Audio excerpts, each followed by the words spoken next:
బలహీన వర్గాన్ని ఒక్కసారి బీజేపీ ఒపీనియన్ తెలుసుకుందాం. రాజారాం యాదవ్ గారు, పాయల్ శంకర్ గారు బీజేపీ డిప్యూటీ ఫ్లోర్ లీడర్ మనతో పాటు ఫోన్ లైన్ లో సిద్ధంగా ఉన్నారు. పాయల్ శంకర్ గారు, ఇంతకు ముందే మంత్రి జూపల్లి కృష్ణారావు మాట్లాడారు, షబ్బీర్ అలీ మాట్లాడారు, వాకిటి శ్రీహరి మాట్లాడారు. వాళ్ళు చెప్పేది ఏంటంటే బీఆర్ఎస్ బీజేపీ రెండు కుమ్మక్కై అడ్డుకుంటున్నాయి రిజర్వేషన్స్ అని అంటున్నారు. మాట్లాడుతున్నటువంటి నాయకులు కనీస ఆధారాలతో మాట్లాడాలా? నేను ఈరోజు చెప్తున్నా, శాసనసభలో చర్చ జరుగుతున్నటువంటి సందర్భంలో ఈ కాంగ్రెస్ పార్టీ ఆడేటటువంటి నాటకాన్నంతా కూడా నేను శాసనసభలో చెప్పిన. ఈరోజు మీరు కేవలం బీసీలని ఆశల పల్లకిలో ఊరేగించి మాకు ఆశలు రేకెత్తించి చివరికి మీరు కోర్టుల ద్వారా ఆ యొక్క స్టేలు వచ్చే విధంగా కార్యక్రమం చేసి మిగతా రాజకీయ పార్టీల మీద బురద తల్లి మీ రాజకీయ పార్టీలను చూస్తున్నారు. మీకు నిజంగా చిత్తశుద్ధి ఉంటే, బీసీల మీద ప్రేమ ఉంటే, ఈ రోజు ఈ రాష్ట్రంలో ఈ ప్రభుత్వం వచ్చి 2 ఏళ్ళు అయింది. సంవత్సరానికి 20,000 రూపాయలు మీరు ఇస్తామన్నటువంటి నిధులు ఇవ్వలేదు. చివరికి మేము చెప్పినాం. మిగతా రాష్ట్రాలలో జరిగినటువంటి సంఘటనలు కూడా నేను ఆ రోజు శాసనసభలో ఉదాహరణలు ఇచ్చిన.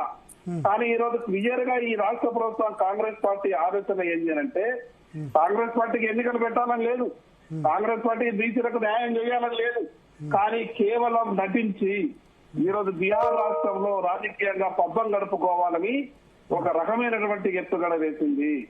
ఈరోజు మేము మొదటి నుంచి కూడా మేము చెప్పినాం, కాంగ్రెస్ పార్టీ ఏ రోజు కూడా బీసీలకు న్యాయం చేసే దిశగా ప్రయాణం చేయదు. కేవలం బీసీలకు ఆశలు చూపించి ఈరోజు ఏదో చేస్తున్నట్టు గొప్పలు చెప్పుకునేటటువంటి ప్రయత్నం మాత్రమే చేసింది. ఈ రోజు ప్రభుత్వం పూర్తిగా ఫెయిల్ అయింది. నిజంగా ఈ రోజు హైకోర్టు ముందర హైకోర్టుకు మీకు కావాల్సిన విధంగా ఆధారాలు కానీ హైకోర్టు కన్విన్స్ చేసేటటువంటి కెపాసిటీ గవర్నమెంట్ కు లేకుండా పోయింది. మేము శాసనసభలో చెప్పిన మీరేం చేసినట్టు Bharatiya Janata party 9th schedule లో చేర్చొచ్చు కదా, కేంద్రంలో తమిళనాడులో అమలవుతున్నాయి, ఆ విధంగా చేయొచ్చు కదా మీరు. భరత్ గారు నేను మీకు ఒక విషయం చెప్తా. దీని ద్వారా తెలంగాణ రాష్ట్ర ప్రజలు, తెలంగాణ బీసీలంతా కూడా ఈ విషయాన్ని గమనించాలా. శాసనసభలో ఇక్కడ భారతీయ జనతా పార్టీ మనస్ఫూర్తిగా ఏకగ్రీవంగా మేము మద్దతు ఇచ్చినాం. మద్దతు ఇచ్చిన తర్వాత కాంగ్రెస్ పార్టీ నిజంగా ఈ కాంగ్రెస్ పార్టీకి చిత్తశుద్ధి ఉంటే మొన్న పార్లమెంట్ లో జరిగింది. అనేక అంశాలు పార్లమెంట్ లో ఈ కాంగ్రెస్ పార్టీ మాట్లాడింది.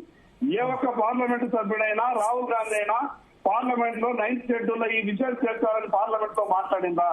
ఈరోజు కాంగ్రెస్ పార్టీకి అవకాశం ఉన్నా కూడా మాట్లాడలేదు. ఎందుకు కాంగ్రెస్ పార్టీ పార్లమెంట్ లో మాట్లాడలేదు? కాంగ్రెస్ పార్టీ పార్లమెంట్ లో ప్రతిపాదన పెట్టిన తర్వాత పార్లమెంట్ లో చర్చ జరిగితే అక్కడ భారతీయ జనతా పార్టీ వ్యతిరేకిస్తే కాంగ్రెస్ పార్టీ మాట్లాడేటువంటి మాటలలో ఏదైనా పోత ఉంటుండే. ఈ రోజు శాసనసభలో బీజేపీ మద్దతు ఇచ్చింది. మొదటగా శాసనసభలో మద్దతు ఇచ్చింది భారతీయ జనతా పార్టీ. ఈనాటి పరిణామం ఏదైతే జరిగిందో, ఈ హైకోర్టులో జరిగినటువంటి శాసనసభలో మద్దతు ఇవ్వని వాళ్ళు ఎవరు? బీఆర్ఎస్ మద్దతు ఇచ్చింది, బీజేపీ మద్దతు ఇచ్చింది, ఎంఐఎం మద్దతు ఇచ్చింది. ఇప్పుడు మహిళా రిజర్వేషన్ బిల్ లాగా అందరూ సపోర్ట్ చేస్తారు, కానీ టైంకి వచ్చేసరికి పిటిషనర్ వెనక లేకపోతే దీని వెనక అంటారు. అందరూ ఓకే, కానీ పిల్లి మెడలో గంట ఎవరు కడతారు? కట్టాల్సిన ప్లేస్ లో అయితే కాంగ్రెస్ ఉంది, లేకపోతే మీరున్నారు. భరత్ గారు నేను ఒక విషయం చెప్తున్నా. మీరు ఒకటి సూర్య కాంగ్రెస్ పార్టీని అడగండి.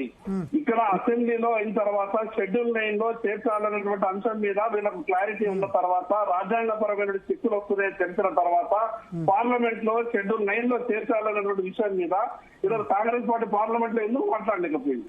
పార్లమెంట్ లో కనీసం మాట వరుసకైనా ఈ అంశాన్ని ఎందుకు తీసుకోలేకపోయింది? పార్లమెంట్ లో ఈ విషయాన్ని ఎందుకు ప్రస్తావించలేదు? ఈ రోజు కాంగ్రెస్ పార్టీ నిజ స్వరూపం కోర్టులో ఈ రోజు బయటపడింది. కాంగ్రెస్ పార్టీ ఈ రోజు జరిగే పరిణామం మీరు కావాలంటే అసెంబ్లీ ప్రొసీడింగ్ చేయండి. నేను ఆ రోజు అసెంబ్లీలో కూడా చెప్తున్నా, ఈనాడు కోర్టులలో ఏ రకమైనటువంటి చిక్కులు ఎదురైతాయి. కేవలం మేము ఆ రోజు నేను చెప్పిన ముఖ్యమంత్రి గారు అడిగినా, మీరు కాంగ్రెస్ ప్రభుత్వాన్ని అడిగినా, ఇంకా ఏమిటికి ఏమీ లేదు, మమ్మల్ని మిఠాయిలు మర్చుకొని తినమన్నారు, ఊరేగింపులు చేయమన్నారు, పటాకాలు పెట్టుమన్నారు. ఇవన్నింటినీ కూడా కేవలం మాకు ఆశలు రేకెత్తున్నారని నేను ఆ రోజు శాసనసభలో చెప్పినా. నేను చెప్పిన విషయమే ఈ రోజు జరిగింది. ఏదైనా ఈ జరిగిన విషయానికి ఈ రోజు పాయల్ శంకర్ గారు ఒక్క నిమిషం మీరు లైన్ లో ఉండండి. ఆర్ కృష్ణయ్య గారు హైకోర్టు దగ్గర మనకు సిద్ధంగా ఉన్నారు. మీరు లైన్